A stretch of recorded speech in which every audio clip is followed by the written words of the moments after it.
Assalamualaikum warahmatullahi wabarakatuh. Saya Bilkisar Azizah dari kelas 1E. Di sini saya akan menjelaskan tentang materi consumer behavior. Sebelum kita masuk ke dalam pengertian consumer behavior, di sini ada beberapa pengertian dari para ahli. Salah satunya ada dari Leon G. Schiffman and Leslie L. Canuck di tahun 1999 yang isinya consumer behavior can be defined as a behavior that customer display in searching for purchasing, using, evaluating, and disposing of product and service they expect will satisfy their needs. Yang artinya, perilaku konsumen merupakan perilaku yang diperhatikan konsumen dalam mencari, membeli, atau menggunakan dan mengevaluasi dan menghabiskan produk dan atau jasa yang diharapkan dapat memuaskan kebutuhan dan keinginan mereka.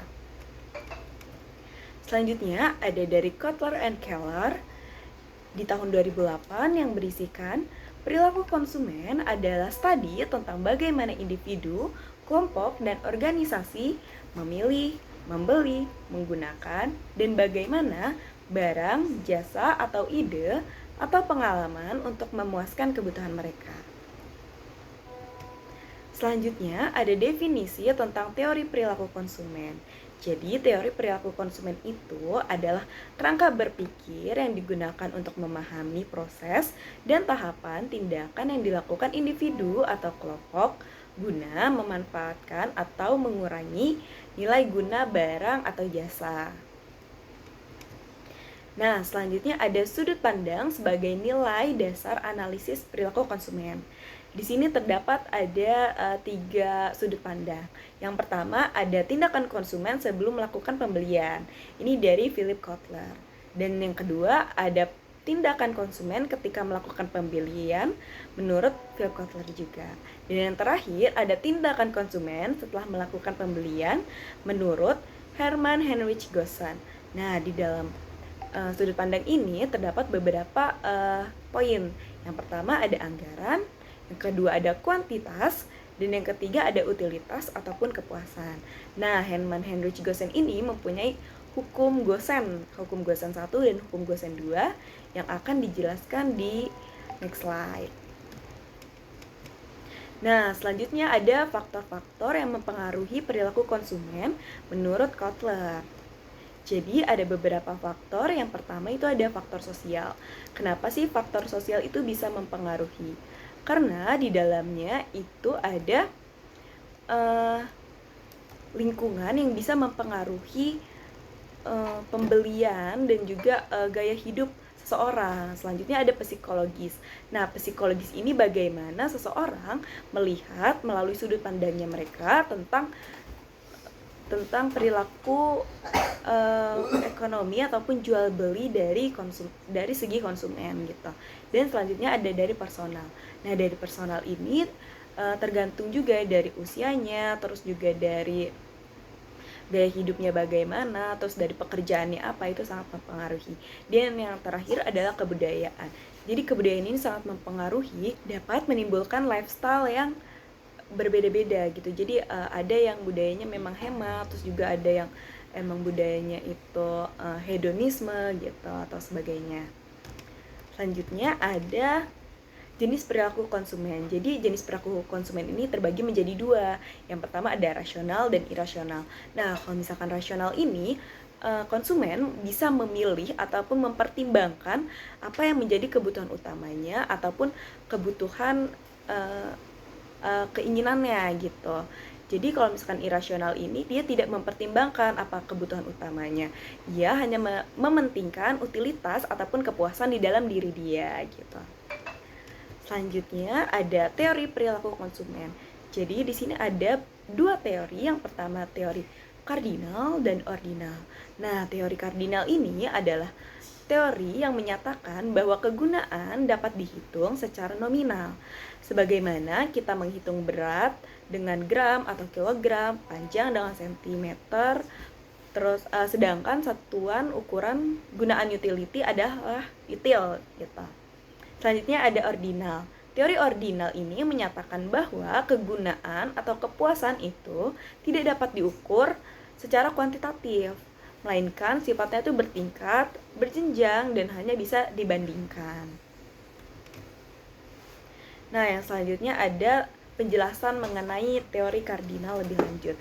Jadi, teori kardinal ini adalah yang menyatakan bahwa kegunaan suatu barang atau jasa itu dapat dihitung secara nominal. Jadi, kepuasan atau utilitas konsumen itu bisa diukur secara kuantitatif dan ada perhitungan ataupun rumusnya. Nah, di sini ada hal yang berkaitan dengan teori kardinal. Jadi, teori kardinal itu berkaitan dengan yang pertama, utility. Itu kepuasan, terus gimana konsumen bisa puas gitu. Terus yang kedua ada util atau ukuran kepuasannya bagaimana. Terus ada total utility atau total kepuasan yang disebut TU. Terus yang selanjutnya ada marginal utility yang disebut MU gitu. Nah, di sini menjelaskan tentang hukum Gosen yang pertama. Jadi di sini ada the law of diminishing marginal utility atau disingkat dengan TLDMU atau hukum utilitas marginal yang semakin menurun gitu. Jadi, jika pemenuhan kebutuhan akan suatu barang dilakukan secara terus-menerus, rasa nikmatnya tuh mula-mula akan tinggi, teman-teman. Lalu selanjutnya, semakin lama kenikmatan tersebut akan semakin menurun sampai akhirnya mencapai titik jenuh atau titik nol gitu. Nah, selanjutnya di sini ada rumus tentang marginal utility dan juga kepuasan maksimal. Oke, yang selanjutnya ini ada rumus marginal utility atau MU. Nah, rumusnya itu adalah TU atau total utility per Q atau jumlah barang. Jadi di sini ada bentuk segitiga gitu. Nah, itu tuh sebenarnya dibacanya gini. Jadi kayak total utility 2 itu dikurang total utility 1 per jumlah barang 2 dikurang jumlah barang 1. Nah, selanjutnya di sini ada rumus kepuasan maksimal. Jadi TU max itu bisa dicapai kalau misalkan MU-nya itu udah bernilaikan 0. Nah, kalau misalkan gak ada nolnya gimana? Nah, bisa aja, yang penting MU-nya itu ada jumlah yang mendekati 0 dan tidak boleh negatif, seperti itu. Nah, di sini ada contoh ilustrasi tentang teori kardinal atau hukum Gosen 1 ya. Jadi, kalau misalkan kita lari nih, terus kita kan kita lari kecapean. Terus kita pastinya membutuhkan minum untuk kita mengisi energi kita kembali. Nah, di gelas pertama dan kedua pasti itu kita merasakan puas karena dahaga haus kita itu sudah terisi dengan 1 dan 2 botol. Nah, selanjutnya itu kita diberikan gelas ketiga dan keempat. Nah, pastinya kita ini udah merasakan cukup puas ya. Karena kan kalau misalnya kita minum banyak-banyak air, terus kita pastinya nanti perutnya agak kurang enak gitu ya. Terus selanjutnya di sini di gelas kelima keenam pasti itu kita udah merasakan kayak aduh kayaknya udah nggak kuat nih, udah kembung gitu ya perutnya. Oke, selanjutnya nah ini ada ditanya hitung MU1 hingga MU7 terus kapan terjadi nilai guna atau TU maksimal. Jadi di sini ada bagaimana sih cara menghitung MU1 sampai ke MU7.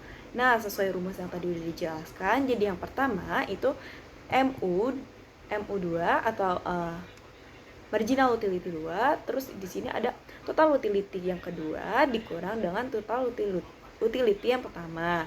Terus per Q atau barang 2 itu dikurang dengan Q1.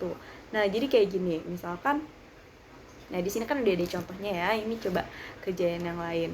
Jadi misalkan TU 9 itu dikurang dengan TU 5. Lalu TU 3 itu dikurang dengan TU 2 per salah. Jadi di sini 9 dikurang 5 kan 4. Terus 3 dikurang 2 itu kan 1. Jadi 4 per 1. Nah, sama dengan MU2.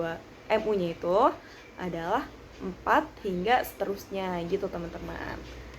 Oke, nah ini jadi kayak gini kalau misalkan udah diisi sampai ke MU 1 hingga 7 gitu. Jadi sini setelah 4 sebenarnya ada kayak cara mudahnya gitu. Kayak misalkan 12 dikurang 9 itu 3, terus kayak 14 dikurang 12 itu kan 2, terus kayak 14 dikurang 14 itu 0, terus 13 dikurang 14 itu minus 1 gitu teman-teman. Oke, di sini berapa nilai guna maksimal atau TU max?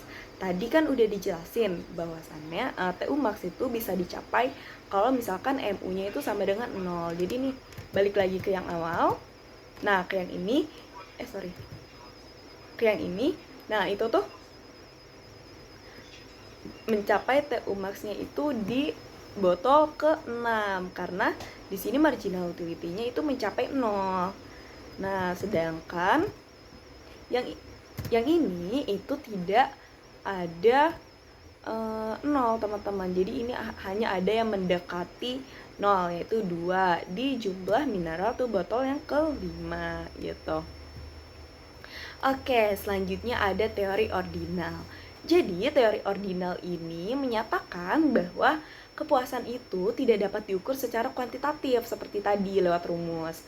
Jadi melainkan lewat itu sifatnya itu yang bertingkat, berjenjang, atau kayak hanya bisa dibandingkan gitu. Jadi hanya dapat diukur dengan peringkat, misalnya kayak puas, tidak puas, lebih puas, sangat puas, dan seterusnya. Nah, di sini ada hukum Gosen yang kedua, yang isinya itu manusia akan berusaha memenuhi bermacam-macam kebutuhan sedapat-dapatnya sampai pada tingkat intensitas yang sama. Oke, di sini ada contoh membandingkan dari teori ordinal. Nah, di sini dari ketiga buah ini mana buah yang paling kamu sukai dan urutkan buah dari yang kamu sukai berdasarkan 3 buah tersebut. Oke, jadi di sini ada urutan yang paling disukai nih. Jadi yang pertama ada jeruk, anggur, lalu apel. Nah, lalu ketiganya ini dibandingkan mana sih yang lebih suka. Misalkan saya lebih suka jeruk sama apel, terus diturunkan, dibandingkan lagi mana nih saya lebih suka jeruk atau apel ya gitu. Kalau saya sendiri saya lebih memilih apel karena rasanya lebih manis gitu. Jadi tidak ada penilaian atau perbandingan secara kuantitatif yang bisa diukur. Jadi misalkan dari kayak segi warnanya atau segi berat gram, segi diameter itu tidak bisa diukur ya teman-teman. Oke, cukup sekian penjelasan saya tentang consumer behavior.